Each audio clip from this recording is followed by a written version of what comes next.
புள்ளா சுள்ளாங்கி சுவாமிஜிக்கு night 12 மணிக்கு மூடேறிடுத்து.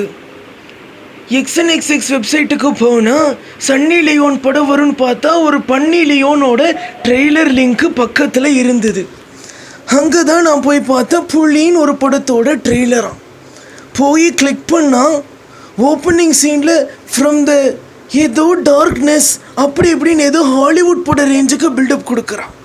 உண்மையாலுமே பார்த்தா அந்த லொக்கேஷன் காட்டுக்குள்ளே ஒரு பொண்ணை கூட்டிகிட்டு போய் ரேப் பண்ணுற லொக்கேஷன் மாதிரி இருக்குது. இதில் ஹாஃப் ஸ்லீவ் போட்டு மண்டைக்கு ப்ளீச் எடுத்துகிட்டு ஷூக்கு பாலிஷ் போடாமல் வந்துடுறாரு நம்ம விஜய்.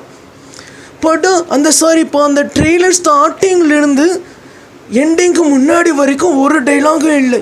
எப்போவுமே நம்ம டிஎஸ்பி போடுற யூஷுவல் டியூனான டன் அதே டியூன் தான் போடுறாரு.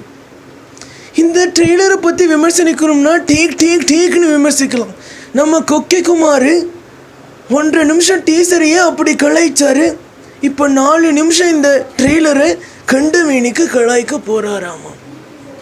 கடைசியில் நம்ம இளைய தளபதி பண்டாரப்பைய ஒரு டைலாக் சொல்லுவோம். பாசத்துக்கு முன்னாடி மட்டும்தான் நான் பலி, பகைக்கு முன்னாடி நான் பலி.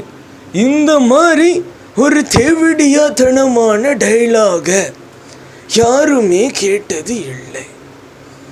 சுவாமிஜிக்கு பிட்டு படம் பார்க்கும் மூடே போச்சு.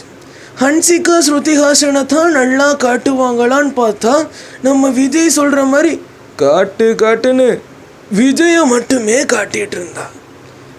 ஸ்ரீதேவியை தான் நல்லா காட்டுவாளான்னு பார்த்தாலும் அவளுக்கு ஃபுல்லாக கவர் பண்ணி ஒரு நைட்டியை போட்டுண்டு அவளோட நைட்டியோட பின்புறம் அப்படியே படியை உரசிட்டு வர்ற மாதிரி இது பண்ணிட்டான்.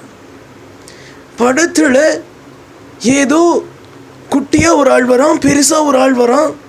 ஆனால் தத்தியாக வர்ற ஒரே ஆள் நம்ம பண்டாரப்பைய தான்.